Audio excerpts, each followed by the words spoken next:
আপনার সামনে যখন সবুজে মোড়ানো একটি গ্রামের দৃশ্য ভেসে ওঠে তখন মনে হয় এ যেন কোনো ছবির ক্যানভাস।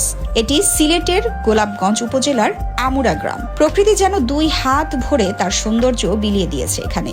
ভোরের প্রথম সূর্যের আলো থেকে সন্ধ্যার শেষ রক্তিম আভা, প্রতিটি মুহূর্ত যেন নতুন করে জীবনকে অনুভব করায়। মাঠে কৃষকের ব্যস্ততা, পাখির কুজন, মানুষের কর্মচাঞ্চল্য, সব মিলিয়ে আমুরা শুধু একটি গ্রাম নয়, এটি এক জীবন্ত গল্প।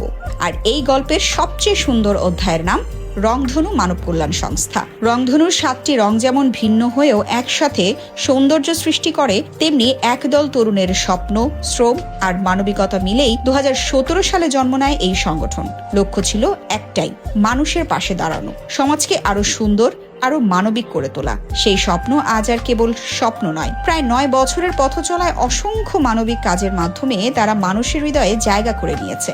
তাদের নিরলস প্রচেষ্টার স্বীকৃতি হিসেবে সংগঠনটি অর্জন করেছে বাংলাদেশ সরকারের সমাজসেবা অধিদপ্তরের নিবন্ধন। আর সেই মানবিক যাত্রার ধারাবাহিকতায় এবার তৃতীয়বারের মতো আয়োজন করা হলো বিনামূল্যে সুন্নতে খতনা ক্যাম্প। বৃহস্পতিবার সকাল আমুরা কমিউনিটি ক্লিনিকে একে একে আসতে শুরু করে ছোট্ট শিশুরা, সঙ্গে তাদের অভিভাবকরা। কারো চোখে একটু ভয়, কারো মুখে কৌতূহল।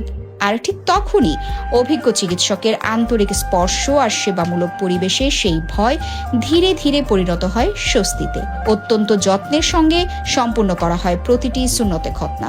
শুধু চিকিৎসাই নয়, প্রতিটি শিশুকে দেয়া হয় প্রয়োজনীয় সব ওষুধ সম্পূর্ণ বিনামূল্যে। এই ছোট্ট উদ্যোগ অনেক পরিবারের জন্যই হয়ে উঠেছে বড় এক স্বস্তির নাম। অভিভাবকদের মুখে ফুটে ওঠে কৃতজ্ঞতার হাসি। এলাকাবাসী বলছেন, এমন উদ্যোগ শুধু চিকিৎসার সেবা নয়, এটি মানুষের প্রতি ভালোবাসা বাস্তব প্রকাশ। এই 3 নম্বর খতনা শেষ হয়েছে। বিভিন্ন সময় দেখেছি ভালো উন্নয়ন কাজমূলক তারা করে যাচ্ছে। আমি সকলকে তারা সহযোগিতা করার জন্য আমি সবিনয় অনুরোধ করছি। এইরকম উদ্যোগ তো আলহামদুলিল্লাহ আমরা এলাকার লাগিয়া 100 সঠিক। যারা এই আয়োজনটা করছে তারা আমি আমার পক্ষ থেকে ধন্যবাদ জানাই। এরকম যদি তারা প্রতিটা বছর করে তাহলে অনেক দরিদ্র ফ্যামিলি একটা উপকার হইব। গরিব দুঃখী মানুষ আছে, অনেকের সামর্থ্যর বাইরে অনেক জিনিস, কিন্তু শরীরে প্রকাশ করতে পারে না।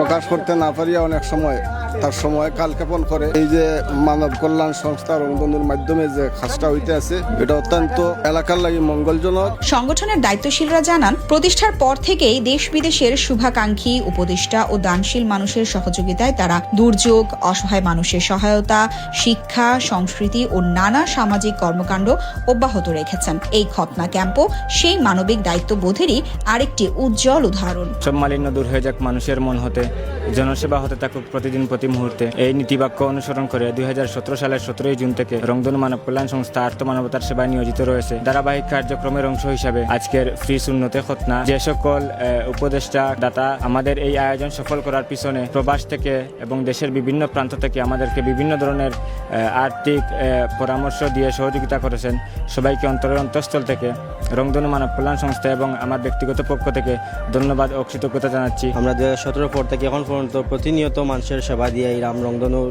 মানব কল্যাণ সংস্থার মাধ্যমে অসংখ্য ব্লাড ডোনেশন হয়েছে। ফ্রি সুন্নতে খতনা 3 নম্বর সিজন চলে, অনেক কার্যক্রম রয়েছে, আমরা প্রতিনিয়ত চলমান আছে, ইনশাল্লাহ প্রতিনিয়ত চলমান থাকবো। ক্যাম্পটি পরিদর্শন করেন সংগঠনের উপদেষ্টা জুলফুর রহমান, পশ্চিম আমুরা ইউনিয়ন পরিষদের সাবেক ভারপ্রাপ্ত চেয়ারম্যান মোস্তাক আহমদ এবং মহিলা ইউপি সদস্য সালেহা বেগম। এ সময় উপস্থিত ছিলেন সংগঠনের সভাপতি তাজুল ইসলাম রাসেল, সাধারণ সম্পাদক জাহিদ আহমদ সহ সংগঠনের সকল সদস্য। এই গল্পের সবচেয়ে অনুপ্রেরণার জায়গাটি অন্য কোথাও। আজ এই সংগঠনের সঙ্গে যুক্ত রয়েছেন 120 জন তরুণ। ভাবুন তো, একটি গ্রামের 120 জন তরুণ একসঙ্গে, এক স্বপ্নে, এক লক্ষ্য নিয়ে কাজ করছে মানুষের জন্য। এটাই একটি সমাজের সবচেয়ে বড় শক্তি। কারণ যেখানে তরুণরা ঐক্যবদ্ধ হয়, সেখানে বিভেদ নয়, জন্ম নেয় উন্নয়ন। সেখানে অন্ধকার নয়, জ্বলে ওঠে আলোর প্রদীপ। সেখানে হিংসা নয়, প্রতিষ্ঠিত হয় মানবিকতা। হয়তো এ কারণেই আমুরা আজ শুধু একটি গ্রামের নাম নয়, এটি একটি বার্তা, একটি অনুপ্রেরণা, একটি বিশ্বাস যে সমাজ বদলাতে বড় কোনো অলৌকিক শক্তি লাগে না, লাগে শুধু কিছু স্বপ্নবাজ মানুষ যারা নিঃস্বার্থভাবে মানুষের জন্য কাজ করতে জানে। হয়তো এমন তরুণদের হাত ধরেই গড়ে উঠবে আগামী দিনের সুন্দর বাংলাদেশ।